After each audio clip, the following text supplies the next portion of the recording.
September 4th, 1970, Jimi Hendrix is quoted as telling a Danish news reporter, "I doubt I'll live to be 28 years old." Only 2 weeks later, Friday, September 18th, 1970, Hendrix would be found unresponsive in his girlfriend Monica Dannemann's bed inside of her flat, Kensington, London. Hendrix was transported to the local St. Mary Abbott's Hospital, where hours later he would be pronounced dead. This came as no surprise to those closest to him. Not because Jimi was an opiate addict, as is popular belief to this day. Thanks to news reports of the time, the Jimi Hendrix experience is over. The acid rock musician died today in a London hospital, apparently from an overdose of drugs. During his short career, Hendrix flailed his electric guitar into some of the most unusual sounds of an unusual music. But Jimi did not do heroin, and those closest to him knew this. In fact, he would often confide in his friends to not do it as well. However, Jimi had expressed premonitions of his own death to those closest to him in the last few weeks of his life. As is the case with most rock star deaths, when the authorities believed that that rock star was an opiate addict, no investigation was undertaken. It would take 22 years, an ex-girlfriend, close confidants of Jimi's, and an archivist to reveal the truth of the remaining days of his life. I have found the life and death of Jimi Hendrix. I have found his story to be sad yet inspirational, at times attractive yet terrifying. At the same time, Jimi is living the dream. Numerous girlfriends, groupies, all the joints that they could roll, and all the wine that he could drink. At the same time, he is living a nightmare under the thumb of a tyrannical manager. Jimi would be extorted, he would be kidnapped and held for ransom, he would be humiliated, and ultimately, as the evidence suggests, 22 years after his death, he would inevitably be assassinated. Jimi's premonitions of his own death were not seated in mental health deterioration. As you will find within this video, his paranoia was seated in very real threats. Remember, just because you're paranoid, don't mean they're not after you. It's important for you to understand that Jimi had no one particularly very close to him. His mother, Lucille Jeter, was a sore subject. At 5 days old, she would dump Jimi in the snow at a family friend's doorstep. She would often reappear in Jimi's life, only to disappear time and time again, with yet another lover she had taken on to basically go on long drug and alcohol binges with. Those who did become close to Jimi later in his life made it a point to never bring up his mother. It was a very sore subject for him. It was a forbidden subject to talk about his mother between us. So it was a code that we had. We just didn't talk about it. It wasn't something we talked about. We talked about anything else but that. There was a deep-seated pain within Jimi, who longed to have the affection of a mother. Those who made the mistake of asking Jimi about his mother describe a physical wincing of pain come across his face, as though just the mere mention of her caused him great physical harm. Ultimately, Jimi's mother, Lucille, would die when he was only 15 years old of cirrhosis of the liver, herself not having lived a very long life. Jimi's father, Al Hendrix, met Lucille Jeter at the beginning of World War II. Lucille became pregnant, barely the age 16. Al decided to marry Lucille before enlisting to fight the Japanese after the bombing of Pearl Harbor. This was very common with the young men of this age. You have two very different people here. One, Lucille, who shuns responsibility and will even abandon that responsibility. And then Jimi's father, Al, who wants to take on responsibility. Al always tried to be a stable constant within Jimi's life, but he couldn't just push Lucille away completely. She would decide one day she wanted to be a mother, come retrieve Jimi, and then the next day, be off again. This constant abandonment over and over again, it did hella damage on Jimi's psyche. And of course, the unstable upbringing invited the children's services into Jimi's life. One of the many social workers told Al that she felt as though Jimmy's need for a guitar, his desire for a guitar, was actually damaging him psychologically as well. The kid could not stop thinking about it. All he talked about was his desire to own a guitar. So Al, being the dutiful father, went and found a guitar for $5 and gave it to Jimmy. You ever wonder where Jimmy got all of those iconic sounds from? How he could make a guitar scream? He would watch cartoons and then try to emulate the sound effects. We laugh and play, it keeps us gay. When we hear different songs with funny little sounds in them, he would just bring it back and say, let me try that, and he'd bend the strings and try to make those type of sounds.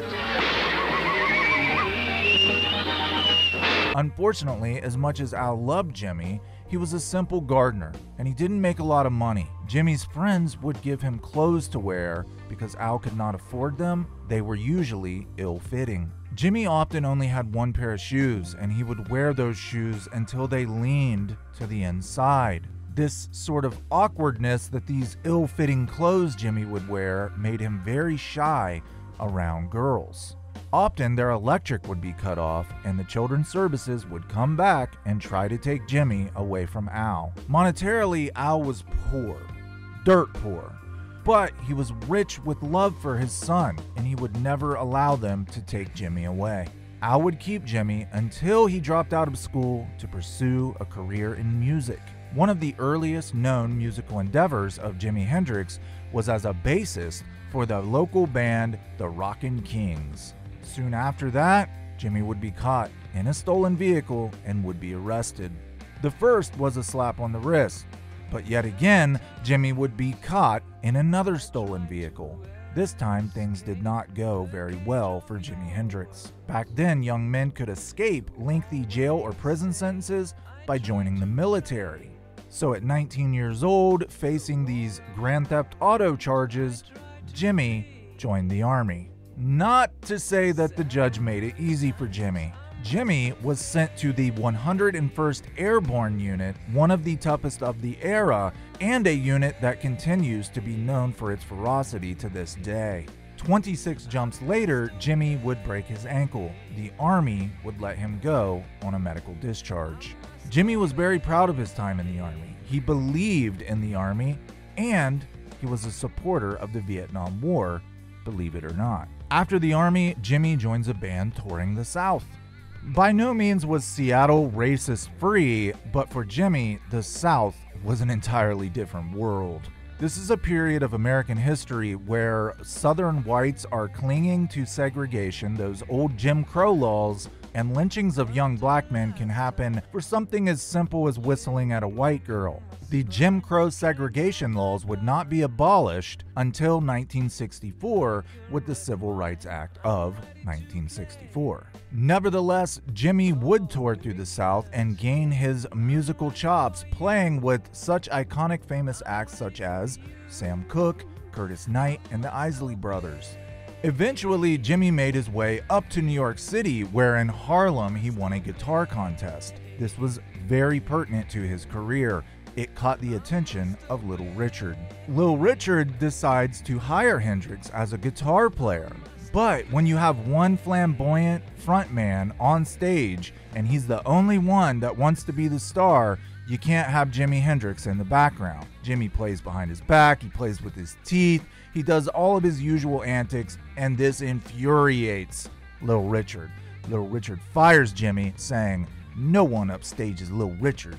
He did try to find work with other black musicians in Harlem, but all the old classic blues musicians felt as though Jimmy was just too flamboyant on stage. Quite frankly, they didn't like him much. Jimmy found himself shunned by other black musicians. After a period of time being homeless, saying that a cockroach stole his last candy bar, and sleeping on the street, Hendrix learns of a new part of New York City that is embracing young, innovative musical acts.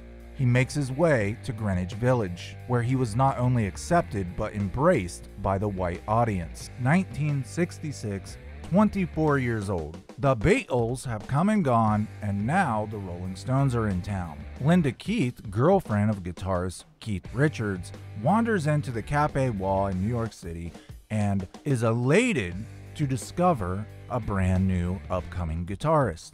Linda can't stop talking about this new person she discovered, Jimi Hendrix. She goes to her friends, she goes to the Stones, she goes to record producers, managers, anyone who will listen.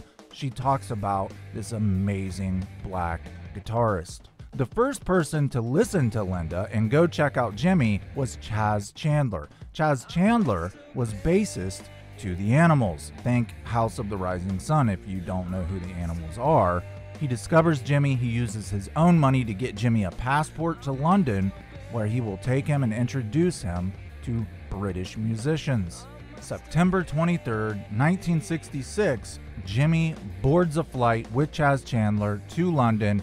Chas asks Jimi if he could be his manager. Jimi accepts. The very same day Jimi appears in London, he ends up jamming with one of the coolest, hippest bands upcoming in the London scene, Cream, with Eric Clapton. All of the major British guitarists of the time that you can think of, both fascinated and intimidated by Hendrix. They're excited that they've discovered this guy essentially out of nowhere, but at the same time, Jimi can play circles around them. You got to remember the bands of the time, the Beatles, the Stones, even all the way up to Led Zeppelin. These guys idolized black American blues musicians. That was the genre they were emulating, and they created this blues rock out of the American South blues musicians' music. So Jimi, naturally, was much more accepted in Britain than in America, which is going through this whole clinging to segregation thing at the time.